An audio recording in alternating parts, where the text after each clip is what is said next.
Good afternoon friends, Sid from Sid's Impressions. Today I'd like to make a video about the iPhone 8.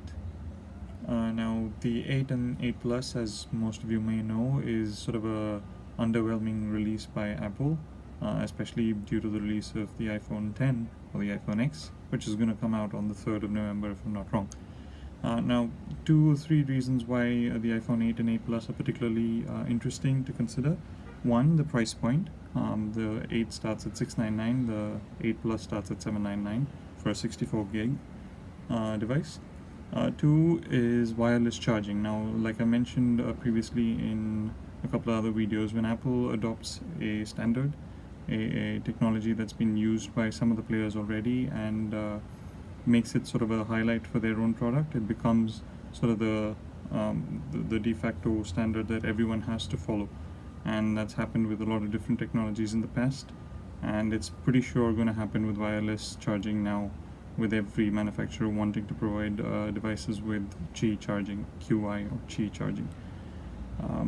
Another thing that I thought was interesting is because of the form factor being very similar to the iPhone 7 and 7 Plus, everything, all your accessories that you've been using with the iPhone 7 and 7 Plus are going to fit perfectly well with the 8 and 8 Plus.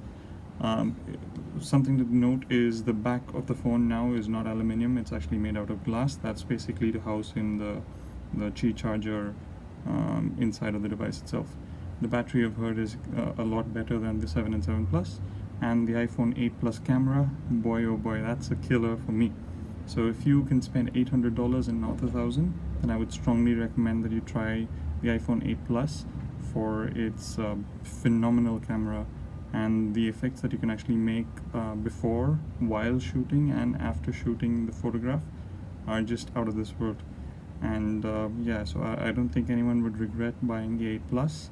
If it's a choice between the 8 Plus and the 10, and if you're on the lower side in terms of budget, then I would definitely recommend going for the iPhone 8 Plus.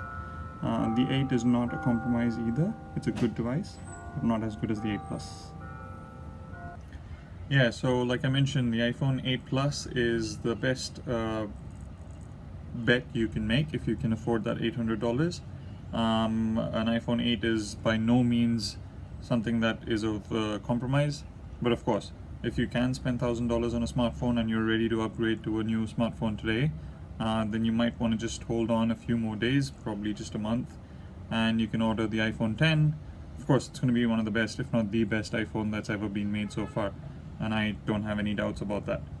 Having said that, I think the Google Pixel 2, those are good devices. You might, if you're even remotely considering an Android device at this point in time, I know I wouldn't, because I'm locked into the ecosystem of Apple and I have no regrets with that.